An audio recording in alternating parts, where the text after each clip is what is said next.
Have the news headlines. À la une de l'actualité, ça bouge au sein des campus des universités d'État au Cameroun. Le recrutement spécial de 2000 enseignants titulaires du doctorat PhD décidé hier par le président Paul Biya suscite réactions et salutations à Yaoundé. Reportage à suivre dans cette édition. Un recueil des données sur la gestion de la progenre dans les prochaines consultations populaires au Cameroun en perspective et les ONU Femmes évaluent depuis ce à Yaoundé la représentativité des femmes lors des sénatoriales de la présidentielle. Éclairage de l'invité du 12h à suivre, Adama Moussa, représentant résident ONU Femmes Cameroun. Et puis le peuple Bamoun s'apprête pour une démonstration culturelle de force à Fouman. Le festival biennal du Ngon annonce déjà ses couleurs. Édition 2018 du 2 au 9 décembre prochain. Déjà lancement des activités dans la région du Nord-Ouest. Vous le verrez en page magazine du 12h. Et voilà pour les titres de cette édition. Emmanuela Vemi. The university community in Yaoundé has saluted the head of state's decision to recruit 2,000 university lecturers, holders of PhDs across state universities in Cameroon. Some university officials, our reporter Cynthia Etim spoke to early today, are of the opinion that this will come to upgrade the level of teaching in university campuses across the country and equally stop the nightmare of lecturers who have to go through serious procedures to get to that status of university. Released yesterday, November 13. Since the publication positively to the novelty, as they say the 2,000 PhD holders to be recruited as lecturers will bring in new ideas to boost teaching in the university sector. It's a good news for lecturers in universities because there are many years since they defend their PhD in universities throughout the country. So that information is welcome. It's welcome because we will have new lecturers in our department. They will bring new engagement. You know, when you are a lecturer since 30 years, you don't have the same mood as a new lecturer. Potential candidates have received the news with much joy, and they say it will be an opportunity for them to showcase their acquired skills and talents. Important to note is that the decision falls in line with the promises that featured on President Paul Biya's list in his new mandate, and he has started fulfilling them. The Cameroon Radio Television CRTV has been awarded as Best Media Organ for the coverage of the 2018 presidential election, during which the President of the Republic was named Political Man of the Political Year 2018. This was during the award night organized by the Cameroon Agency for Communication. Ashley Yu now tells us more. Another 7-year mandate. To mark the event, Adina Television CRTV was also recognized as the best national television of entertainment for the crowd with popular artists. They nodded their heads in admiration. The event was graced by the presence of the Chinese ambassador to Cameroon, His Excellency Wang Yingwu, the Minister of Mines and Industry, Ernest Gwabubu, among others, to show the head of state how strongly committed they are behind him. I'm very happy for this prize, because this prize is not mine. I was surprised. And in the time, I just to think for all the women and the men and the youth and everybody who did all what they can for re-election of our president, His Excellency Paul Biya. And we are proud that he win. The light-hearted event ended on a good note as people kept aside their titles to share fun moments in the company of others.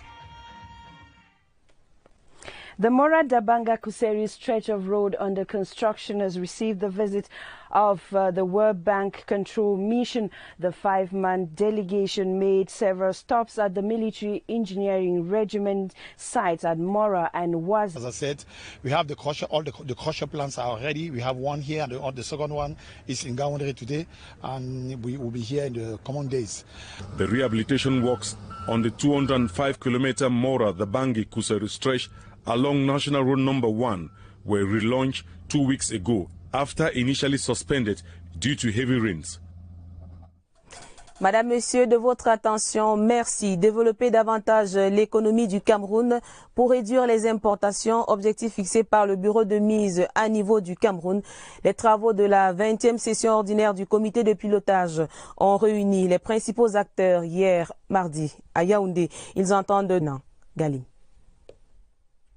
L'économie camerounaise doit s'améliorer avec l'existence du secteur industriel performant. C'est l'une des missions des membres du bureau de mise à niveau des entreprises.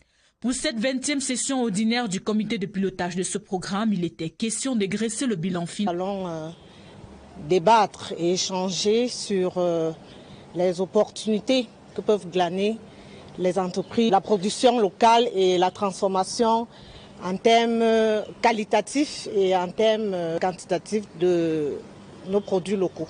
Une transformation pour permettre au secteur de trouver véritablement sa place et améliorer les aspects et le fonctionnement des entreprises concernées. Nous ne pouvons pas être un pays émergent sur le marché local, mais aussi à l'extérieur. Donc, l'objectif du programme de mise à niveau, c'est donc d'aider ces entreprises suffisantes qui ont été identifiées dans le diagnostic. Ces assises qui se tiennent à quelques semaines de la session budgétaire prévue en décembre vont également mettre l'accent sur des entreprises pouvant rivaliser sur le marché international et renforcer leurs capacités d'exportation.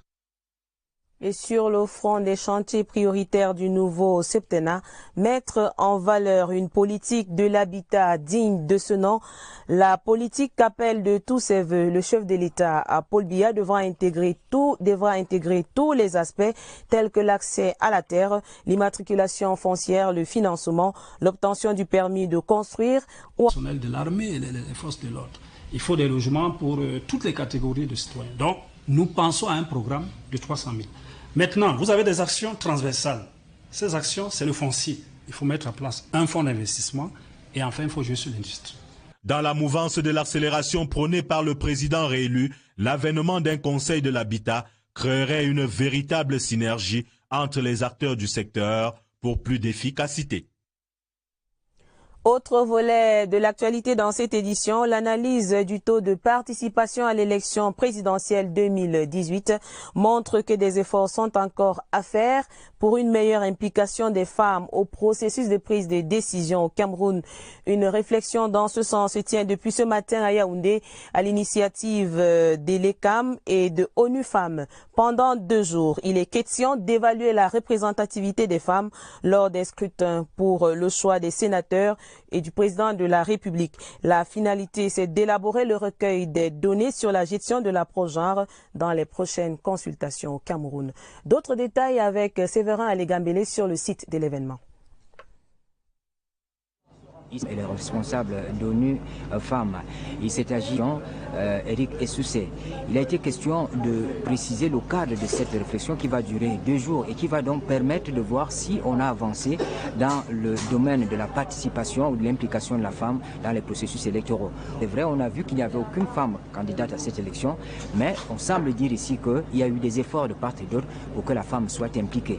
Et parce que 2019 est également une année électorale, on a fait donc venir ici les députés à l'Assemblée nationale, les parlementaires si vous voulez, les membres de la société civile, les représentants des partis politiques, il y a même les représentants des organisations internationales tels que le représentant de l'Union européenne qui sont là pour pouvoir réfléchir pendant 2 jours, pouvoir sortir un document qui permettra d'avoir une boussole l'année prochaine, permettra aux femmes de mieux participer déjà par l'inscription, ensuite par la participation effective au vote. Quartier Bastos, Séverin Alégambélé, CRTV. Merci Séverin Alégambélé pour ces détails. On vous retrouve tout à l'heure avec votre personne ressource en posture de l'invité du 12h ce mercredi sur la CRTV. Mais en attendant, la décision présidentielle est donc tombée hier mardi 13 novembre 2018. Le recrutement spécial de 2000 enseignants titulaires du doctorat PhD dans les universités fusent des campus pour saluer la bonne nouvelle. Barbara Padjama.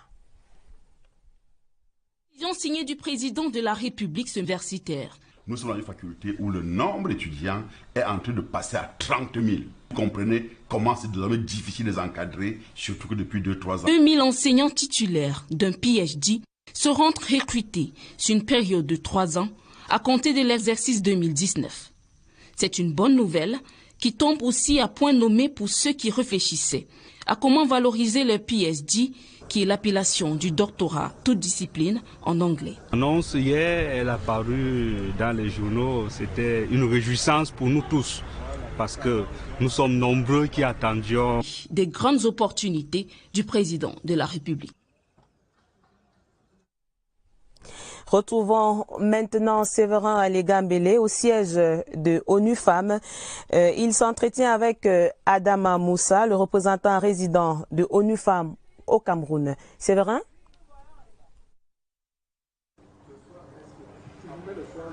Effectivement, nous avons pu avoir le représentant résident de l'ONU Femmes, M.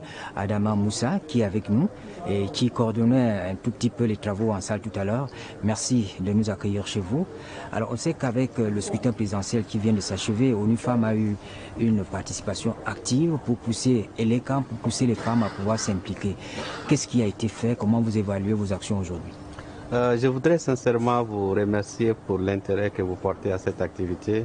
Comme vous l'aurez remarqué, c'est le délégué général, le directeur général même de l'ECAM qui est venu ouvrir ces travaux-là. S'il s'agit véritablement d'une rencontre pour nous de capitalisation. Capitalisation, ça veut dire que vous avez mené un certain nombre d'activités et qu'il y a une phase des élections qui s'est terminée et qu'il faut faire le point. Donc nous sommes en train de faire le point pour tirer les leçons. En termes d'activité, depuis le début du processus, nous avons commencé à nous intéresser à un élément fondamental dans l'élection, c'est l'inscription sur les listes électorales. Parce que pour nous, les femmes constituent plus de la majorité de la population. Donc toute légitimité doit avoir sa source dans le vote massif des femmes. Et pour que les femmes votent, il faut qu'elles soient inscrites sur les listes électorales. Donc nous avons travaillé avec l'ECAM pour identifier les régions dans lesquelles les femmes ne sont pas suffisamment inscrites et nous avons orienté notre stratégie pour faire en sorte que les femmes dans ces régions-là soient inscrites. Donc premier élément, faire en sorte que les femmes s'inscrivent massivement. Maintenant, pour qu'elles s'inscrivent massivement, il faut identifier les goulots d'étranglement. L'un des goulots d'étranglement, c'est de dire pourquoi ne pas faire en sorte que plutôt que les femmes viennent à l'ECAM, que l'ECAM va vers les femmes, en se disant qu'elles sont activement engagées dans des activités économiques. Donc nous avons souvent organisé des grands ateliers, que ce soit des ateliers de formation, etc. Et nous avons invité l'ECAM à venir à ces ateliers-là et profiter de ces ateliers de grand moment pour faire les inscriptions. Alors ça se faisait simplement à Yaoundé ou bien vous êtes allé dans d'autres régions du pays pour pouvoir discuter? Nous sommes allés au plus bas fond et dans toutes les communautés les plus reculées, y compris les populations autochtones. Donc c'est vraiment une stratégie qui a été élaborée avec l'ECAM. Je disais tantôt qu'on avait identifié les régions dans lesquelles les femmes n'étaient pas massivement inscrites et la stratégie a consisté à aller jusqu'au niveau le plus bas. Les délégués de l'ECAM ont beaucoup aidé en cela parce qu'ils connaissent le terrain et ils nous invitaient juste à venir faire une activité de masse et cette activité de masse, utiliser l'opportunité de cette activité de masse pour faire les inscriptions et ça a été une stratégie porteuse. Donc premier grand axe de notre stratégie, c'était l'enrôlement massif des femmes. Le second, parce qu'une fois que vous êtes enrôlé, c'est extrêmement important de retirer la carte. Parce que c'est avec la carte qu'il faut voter. Et puisque nous avons expliqué aux femmes que s'ils ont une arme dans le sens utile, dans le sens véritablement de faire changer les choses, c'est de retirer leurs bulletins, c'est de retirer les cartes d'électeurs.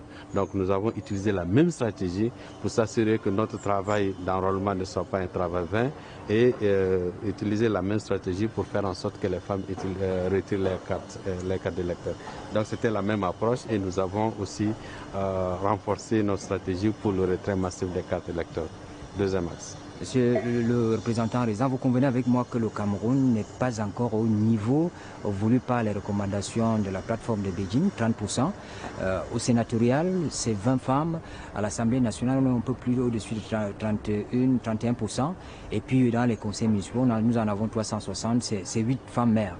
Est-ce que vous pensez que le Cameroun avance vers la prise en compte effective de l'approche genre dans le processus de prise de décision? Vous avez fait référence à Beijing, parlait de 30% minimum. Les standards, c'est la parité, c'est les 50-50 à l'horizon de 2030. 50-50. Nous sommes encore en 2018. Nous sommes encore en 2018. 2030, c'est encore un chemin, mais il faut qu'à chaque étape du processus, on mesure les progrès. Je pense que quand vous avez fait le point des avancées par rapport au Cameroun, vous avez commencé par dire qu'au moins à l'Assemblée nationale, nous sommes à 31%. Cela voudrait dire qu'il y a très peu de pays africains. Le Cameroun serait peut-être le second pays africain qui ait atteint ce niveau de 30% au niveau de l'Assemblée nationale. Vous avez parlé du Sénat, vous parlez de 20%. C'est extrêmement important. Donc nous nous focalisons sur les milestones pour dire voilà des progrès importants. Le défi, il ne faut pas descendre, il faut avancer. Maintenant, là où on a des gaps extrêmement importants, c'est au niveau local. Vous avez parlé tantôt de 8%. C'est là où nous allons nous investir parce que la majorité des femmes sont au niveau local. Il faudrait véritablement que nous investissons pour que de 8%, on va à 15%, de 15%, on va à 30%, parce que 50-50 d'ici 2030, ça veut dire 10% aujourd'hui, 20% demain, 25% après-demain, dans une logique ascendante, mais faire tout pour qu'on ne descende pas. Pour ce qui concerne les acquis déjà réalisés, il faut les renforcer et accroître.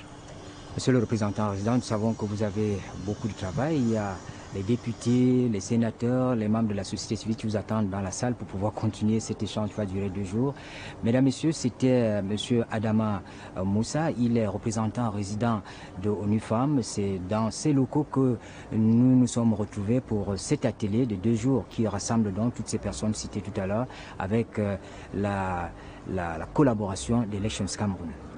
À vous le studio.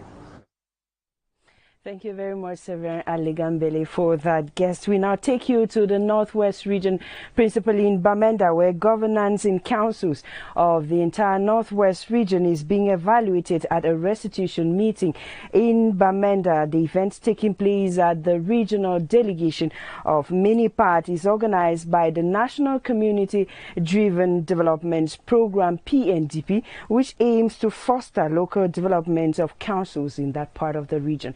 We'll now try to hook up with our Northwest correspondent, Kilo Valerie Salai, who is live with updates. Hello, Valerie.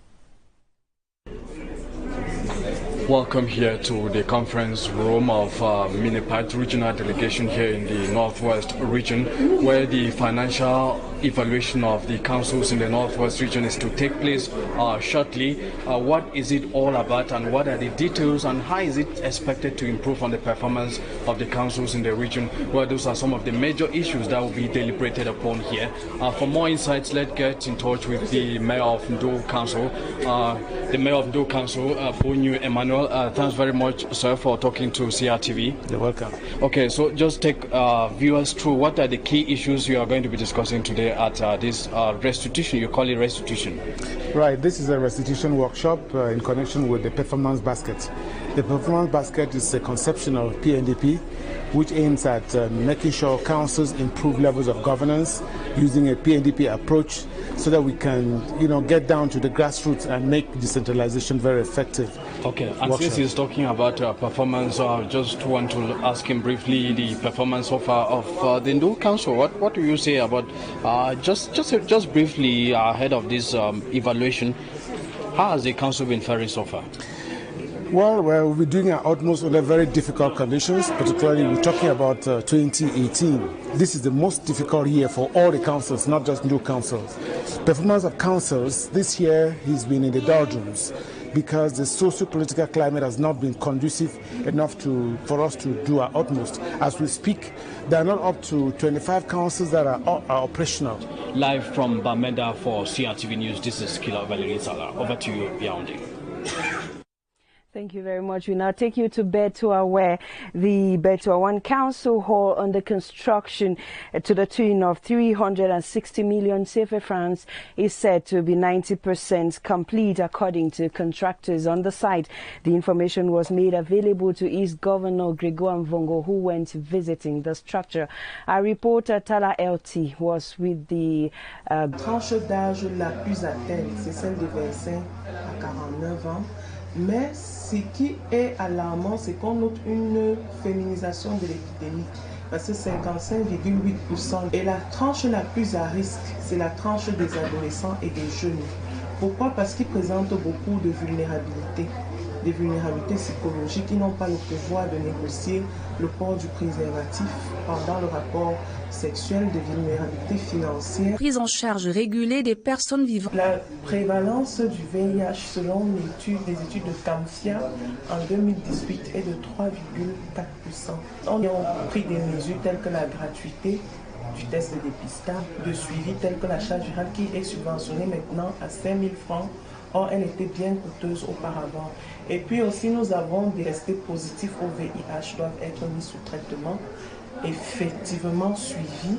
Et de fait, donc 90%. À l'hôpital central de Yaoundé, le personnel se déploie pour garantir un suivi optimal de ses patients. Auparavant, les protocoles étaient vraiment très lourds. Les patients se retrouvaient à avoir des comprimés 6, 10. Maintenant, le traitement est simplifié. Par ailleurs, l'encadrement psychologique parvient à réduire la stigmatisation de ces malades à la maison et dans d'autres communautés. Our feature page in the Midday News today takes you to the Northwest region to have a foretaste of what shall be on display in Fumbat during this year's edition of the Ngon Festival of the Bamoun people to run from the 2nd to the 9th of December 2018.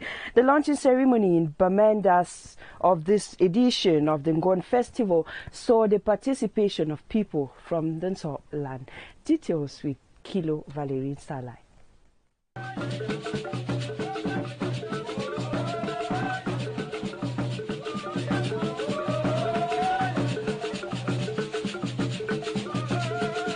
A woman to come with food, you then just signal like this for him not to come, and this one is locally made by women.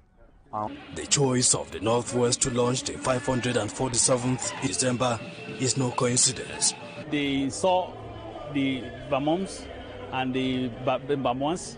They actually came from Tika, and they were two brothers and one sister.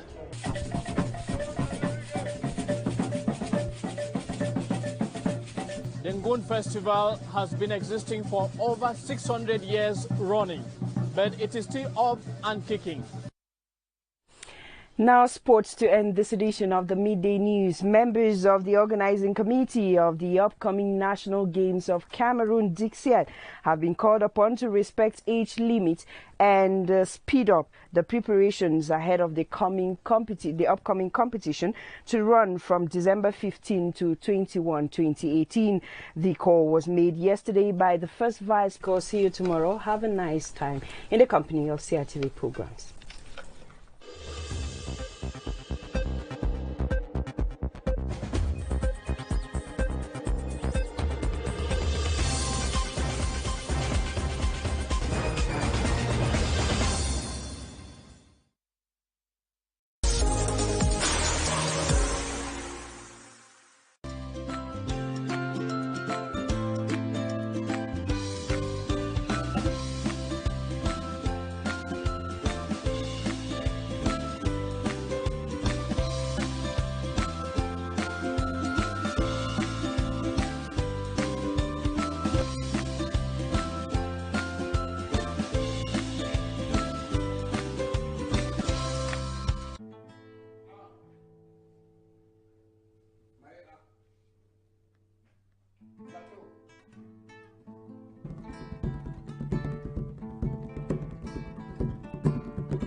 Wow. Hommage bien rendu au peuple Fambeti, bien représenté l'art, c'est les rythmes de Salignolo, une grande artiste camerounaise qui a bien sûr transporté notre culture au-delà de nos frontières. Et bien sûr, c'est signé aujourd'hui à Sartelon avec sa guitare magique et bien sûr, il est accompagné par Valentin Tokon qui était au djembé. Ladies and gentlemen, good afternoon and welcome. This is Midi Live and trust me, je suis justement à l'entrée des chefferies. Hein? Ça, c'est quelque chose.